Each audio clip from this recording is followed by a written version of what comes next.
vibe in the clubhouse. JT said you guys talked about making history. Is it any different today than it has been in this entire season? No, we're still pretty confident in our team, and obviously being 3-1, there's gonna have to be something kind of special happen, and I think we have the ability to do that. So, yeah, I think we're a pretty consistent group, and that's definitely evident in the way that guys are feeling today. Now, yesterday, were you on standby to pitch the ninth inning if you guys had the lead? I don't know if it was necessarily the ninth. I did have my cleats on. I was ready to go. So, I think there was a few scenarios, but they didn't play out that way. And now I'm ready for tomorrow. And just one final one for you, Walker. Just the start and stop of this entire year, let alone your individual start and stops. How has that affected you? Where has it affected you the most as far as command and getting strike one? I think I can pitch better than I have recently. I don't know if it's all about the OL count. That has been an important thing for me and is an important thing for me. But it takes 4 balls to walk guys. So the first one I don't think dictates that. I just got to be kind of more consistently in the zone. Next question is from Alana Rizzo. Go ahead.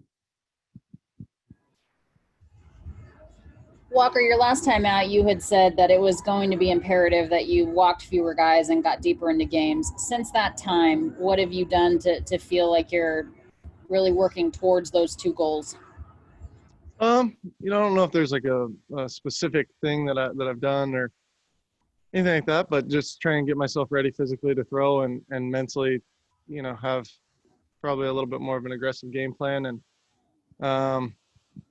I don't know. I don't know if there's anything that I would say physically I've done different. I just think you got to have a certain mindset that may lead to those changes. Also mentioned mindset. These are the games that you guys are built for, that you think about your entire lives. What is it about your makeup that you think allows you to succeed in these moments? I don't know if there's anything specific that, about me. I think I've learned some kind of cliche techniques of how to take some breaths in certain spots and things like that. But, at the end of the day, this is about making pitches, and I've been fortunate enough to do that in some spots previously. Dustin May has rose to the challenge on a lot of different occasions in which you guys have needed him the most. This is a completely different situation for him, a lot of pressure for a young arm. What is it about him that, and what you've seen, that you feel that the situation won't become too big for him in an elimination game? He pitched in the playoffs out of the bullpen for us last year, obviously being his first year with us. I think was the first kind of thing where you're like, all right, he's got it in him, and to pitch the way he did down the stretch last year, and then now kind of the versatility he's shown, the ability to jump in out of the bullpen and be ready physically to make starts and succeed in kind of both formats, I think is a huge deal. And he's shown the ability to do that stuff, but at the end of the day, he's a starting pitcher, and we're excited to watch him throw tonight. Do you get nervous still?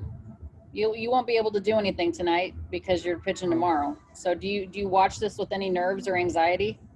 Probably not, personally or anxiety about what I may do, but this is a big deal. There's a lot of people in that clubhouse that have put in a lot of time and effort into making this thing run and run well. And tonight we have to win to keep that going. So I think all of us are going to have a little bit of nerves, a little anxiety, but that's part of the game. And, probably the reason a lot of guys keep wanting to do this so bad is because that feeling, it's an interesting deal. You learn to enjoy that and kind of crave it. So, our guys are going to come out and play well.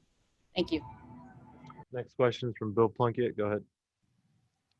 Walker, we're seeing a lot of rookie pitchers succeed in this postseason. Do you think the unique circumstances, no fans and neutral sites, is making it easier for rookies to handle the pressure of the postseason? I think I can understand why you would say that. I would also say that at the end of the day, it's about getting outs against the best hitters in the world, and it's definitely a different atmosphere, but it's different in a tough way. It is tough kind of go through this season the way we have. And you know, a lot of young guys have talent and can come and perform, and you know, across the league they've done that all year. Dave just referred to Dustin May tonight potentially having a Walker Buehler moment, referring to game 163 in 2018. What made you able to have a Walker Buehler moment that game? You know, I've kind of said it before. I think, you know, kind of my success and failures that I had gone through in college, albeit it is college baseball, not the big leagues, but you know, I have failed on some pretty big stages at that point in my career, and you know, just believe that you can do it. I guess I know it sounds cliche, and that's kind of not how I like to talk about it, but in this case, you know, I think learning from your failures and believing that because of that you can succeed is a huge deal. And you know, got lucky to have it that day, I think, a little bit as well. Thank you. Next questions from JP Hornstra. Go ahead. Hey, Walker, I know Dustin is a relatively quiet person, but does he ever say anything printable or do anything either on the mound or off that reminds you of yourself?